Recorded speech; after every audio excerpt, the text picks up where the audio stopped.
పంచగ్రామాల భూ సమస్య పరిష్కారం కోసం సిపిఎం ఆధ్వర్యాన తలపెట్టిన పాదయాత్ర ముగిసింది. ఈ సందర్భంగా సింహాచలం జంక్షన్లో జరిగిన బహిరంగ సభలో పార్టీ విశాఖ జిల్లా కార్యదర్శి ఎం జగ్గు నాయుడు మాట్లాడుతూ గిల్మెన్ రికార్డుల ప్రకారం ఆ భూమి దీనిపై హక్కులు పంచగ్రామాల ప్రజలవేనని తెలిపారు.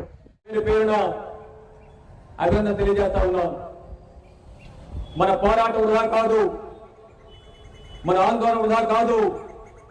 ఖచ్చితంగా ప్రభుత్వం మెడలు వంచి భూ హక్కు యజమానులుగా మనం విజయం సాధిస్తాం. ఈ విజయాన్ని ఏ శక్తి ఆపలేదని చెప్పని ఈ సందర్భంగా ప్రకటిస్తున్నాం.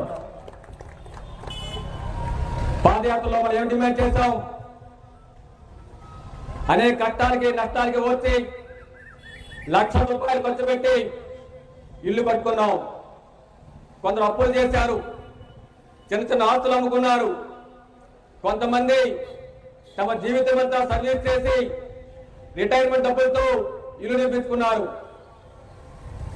ఆ ఇళ్ళని మా కుటుంబ అవసరాల కోసం, మా బిడ్డల చదువు కోసం, మా బిడ్డల వివాహాల కోసం క్రయ విక్రయాలు చేసుకున్నటువంటి హక్కు ఇవ్వండి అని చెప్పి అడుగుతున్నాం మనం.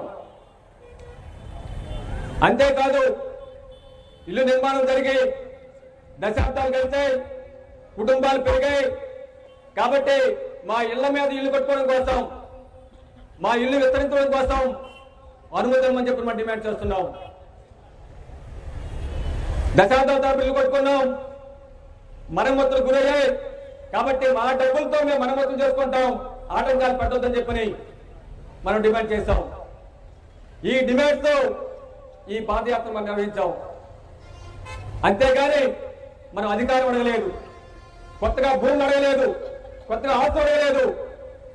మా భూమి మీద, మా ఇల్లు మీద, మా స్థలం మీద మేము హక్కుదారులు హక్కు పట్టాలు కల్పించాలని చెప్పని మనం ఈరోజు పోరాటం చేస్తున్నాం. కానీ ప్రభుత్వం చేస్తుంది ఏంటి? మీరు గమనించండి. చంద్రబాబు నాయుడు ప్రభుత్వం, ఇక్కడ స్థానిక ఎమ్మెల్యేలు, ఎంపీలు వీళ్ళు చెప్పించేది లేదు, చెప్పని చేస్తున్నారు. ఎన్నికల ముందు ఏం చెప్పారు, ఎన్నికల తర్వాత ఏం చెప్పారు? పంచగ్రామాల భూ సమస్య పరిష్కరించే బాధ్యత మాది, 100 రోజుల్లో పరిష్కరిస్తాం, ఇక్కడ ప్రజల కష్టాలు తీరుస్తామని చెప్పని హామీ ఇచ్చారు. హామీ ఎవరే కాదు, అసెంబ్లీ సమావేశాలు జరిగితే ఇక్కడ స్థానిక ఎమ్మెల్యే గణబాబు గారు మాట్లాడతారు, పంచగ్రామ రమేష్ బాబు గారు మాట్లాడతారు, పంచగ్రామాల భూ సమస్య పరిష్కారం చేయమని చెప్పని. ముఖ్యమంత్రి గారు చెప్తారు పరిష్కారం చేస్తున్నామని చెప్పని. దేవాదాయ శాఖ మంత్రి సింహాద్రిపేటకు వస్తారు, కొబ్బరికాయలు కొడతారు, సింహాచలం దేవస్థానం సమస్య పరిష్కారం చేస్తామని ప్రకటిస్తారు. ఎంపీ గారు మాట్లాడతారు మీటింగ్లో, దేవస్థానం పరిష్కారం చేస్తామని చెప్పంటారు, పంచగ్రామాల భూ సమస్య పరిష్కారం చేస్తామని చెప్పంటారు. ఇవేవి ఒక ముందు జరగడం లేదు, ఒక కడుగు ముందు జరగడం లేదు. ఇది చేస్తుందంటే చంద్రబాబు గారు ఆయన ఎన్నికలు హామీ ఇచ్చారు, ఎన్నికలు బయలుదేరి పెట్టి మేము హామీ ఇచ్చారు ఈ సమస్య పరిష్కారం చేస్తామని. ఆయన చేస్తుంది ఏంటంటే గూగుల్ డేటా సెంటర్కి మన భూమి, మన సింహాద్రి పంట భూమిని 256 ఎకరాల భూమిని గూగుల్ డేటా సెంటర్ కేటాయించారు. మన సంస్థ దృష్టిలో ఉండడం లేదు. ఈరోజు రాష్ట్రంలో నిరుద్యోగ సంస్థ ఖర్చుగా తీసుకొని ఐటీ ఉద్యోగాలు వస్తాయని చెప్పని ప్రజల భ్రమంలో పెట్టి 100 ఎకరాల భూముల్ని, కొండల్ని, పర్యావరణాన్ని పనంగా పెట్టి ఈరోజు అదానీ కార్పొరేషన్ ఖర్చు పెడతా ఉన్నారు.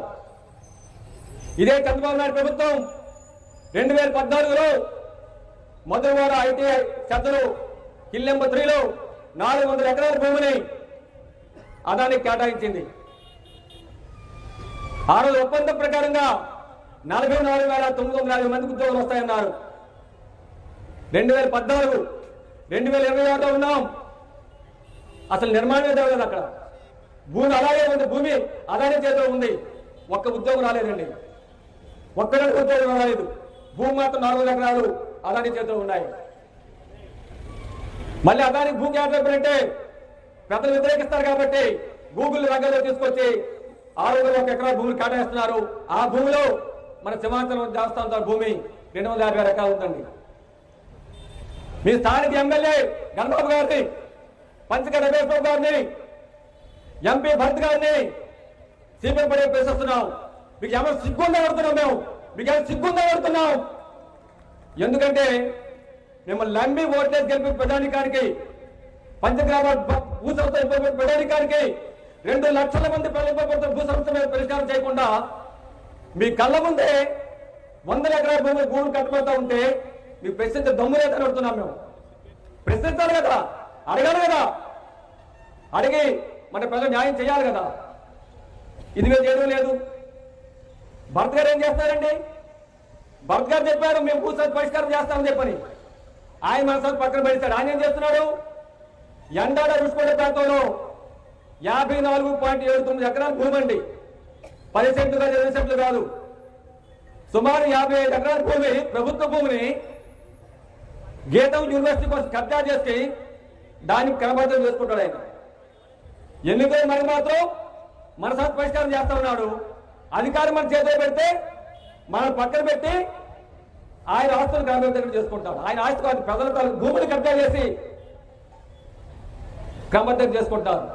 అధికారం మనం ఇచ్చాం. ఆ అధికారాన్ని ఉపయోగించి మనకు మేలు జరగకుండా, మనకు న్యాయం చేయకుండా మన పక్కన పెట్టి ఆ ప్రభుత్వ భూముల్ని తన సొంతానికి కబ్జా చేసుకుంటున్నారు. ఇది వాళ్ళు చేస్తున్న పని. అందుకని మనం గమనించాల్సిన